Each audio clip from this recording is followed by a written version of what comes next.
So it's been a busy week in terms of the pro-life movement. You Yes. have President Trump, who definitively made a speech saying, you know what, it's all about the will of the people. Roe Uh-huh. was correct, the Supreme Court was correct in sending it back to the states, and we just need to teach people to honor life and Hmm. support this what the state's work and what it's doing, and we need to focus in on, frankly, winning elections so Hmm. that we can shore that up. Then you have the Arizona Supreme Court, which many people were surprised by this decision, upholding a 123-year-old law Hmm. that basically restricts abortion except for the life of the mother. And so Arizona is now, at least in terms of the Democrats, in play regarding, abortion, and potentially something on the ballot that, will support abortion or codify it in their constitution. What is your take on all that's going on in terms of, is this a good thing for pro-life in terms of the election? Because now Democrats are now getting activated.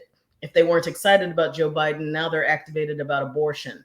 So is this a problem for this election, or you see it as a bonus for us?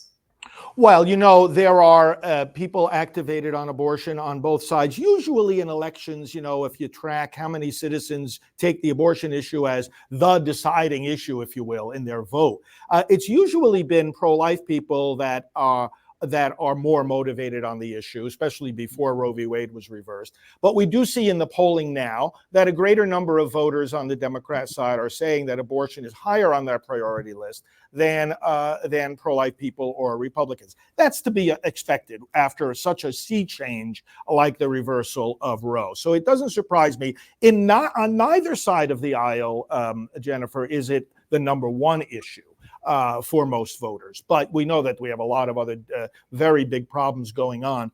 And I think from that perspective is where I see President Trump coming. In other words, if you look at this from the perspective of a pro-life American who wants to say, look, the court has told us it's no longer going to stand in the way of the will of the people, because that's what was happening under Roe and Casey.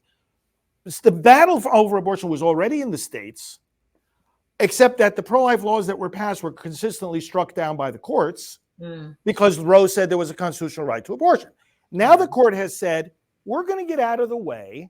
And basically, the court put the responsibility back on the people, which is exactly what President Trump was saying. In other words, hey, guys, you work it out. The court was saying, why should 9 justices decide such an intricate, complex, multidimensional problem that's been so divisive for so many decades? You guys work it out. Legislatures are open for business, and we're not going to stand in the way. Now, President Trump is saying that, but he's also saying something else, which, as you may have seen in my own commentaries, I've been highlighting, and I haven't heard this too much from, the other pro-life leaders, and it's this.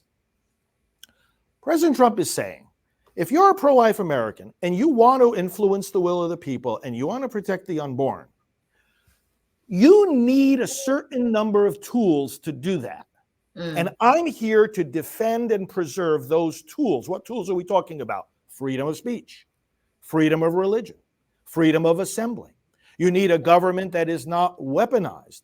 You need processes in place that are in accordance with the Constitution, as we've always had, in order to set policy through the will of the people. And what President Trump is saying, and what many on the Republican side are saying, is that these very essential elements of American democracy are themselves under attack. And that's what President Trump means in his statement when he says, listen, it's not just that we got to win elections, it's that we've got to save the country. In the mindset of the Trump supporters and MAGA people, of whom I'm one, it's like the whole country's at risk here. The very fabric of the nation is at risk. So winning the election essentially means winning back more protections for our free speech, our freedom of religion, et cetera. And then those themselves are the tools that we use going forward to secure the right to life for the unborn. So in that sense, I'm fine with what he said. Obviously, I don't expect him to give a speech on abortion that would reflect the same ideas as when I give a speech on abortion, but we've got different jobs. I've got a job as a pro-life leader. He's got a job as a presidential candidate, and we have to respect the differences. Jennifer, that's my basic approach in terms of what's been happening these last few days. So why is your approach so different from an Abby Johnson or a Lila Rose or I forget the woman's name, but she's over the Susan B. Anthony list? Well, they are roundly condemning President Trump for his remarks.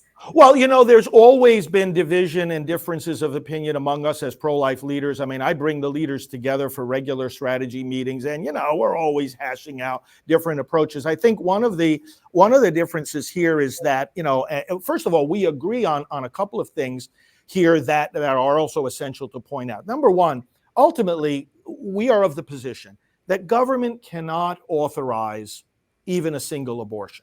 So, we're taking a position, we're talking about the right to life. So, we say, on the one hand, we say, okay, it should be decided by the states, all right? But on the other hand, would you or I or anyone watching accept the idea that our lives would be protected in Mississippi, but not in New York? They're protected in Georgia, but not in Michigan.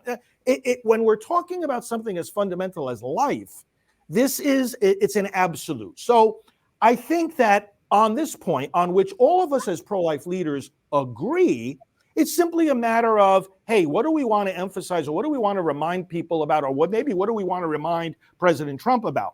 I'm of the conviction he knows that. I mean, I've been working with the Trump team since 2015. I was asked to be an advisor on pro-life issues, and I have been ever since.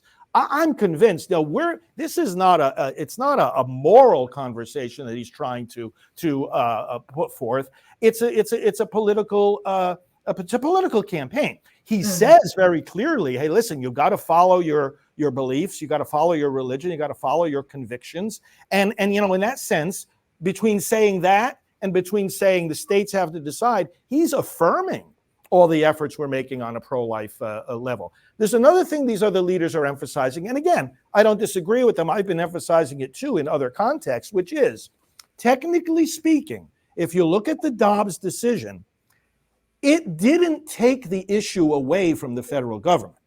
We talk about it giving it back to the states. Okay, so people think in a vertical way. It was at the federal level, now it's at the state level. But Jennifer, the battle was always in the states. That's how the Dobbs decision came about. Mississippi passed a law, right? And many states have passed many laws. I think of the shift that Dobbs brought about more as a horizontal shift. What do I mean? That it moved it from the courts to the legislatures. In other words, again, like I said before, Dobbs said, listen, there's no constitutional reason to strike down a law protecting the unborn that the people and their elected representatives have put forth. And that's their stance. Now, it's their stance also in regard to a law that might be passed by Congress. Now, that doesn't mean that folks can't have more of an absolute federalist position like some people take, which says, well, we wouldn't want Congress to pass a law. But I think that's a separate question. Dobbs did not prohibit it. In fact, one of the most important briefs that was submitted, one of the most substantial briefs submitted to the court in the Dobbs case, was from members of Congress, hundreds of them. And they were writing to the court saying, would you please let us do our job, which is to legislate. So if Congress wanted to, and I don't think we're there yet, which in another sense, Jennifer, I think another point in all of this is, these arguments about supporting a 15-week ban, I think this is largely academic, because I would not expect this next Congress to put a bill like that on the president's desk. I mean, we're just not at the threshold yet of consensus, even among the legislators. I mean, there's a certain consensus among the American people against late-term abortion.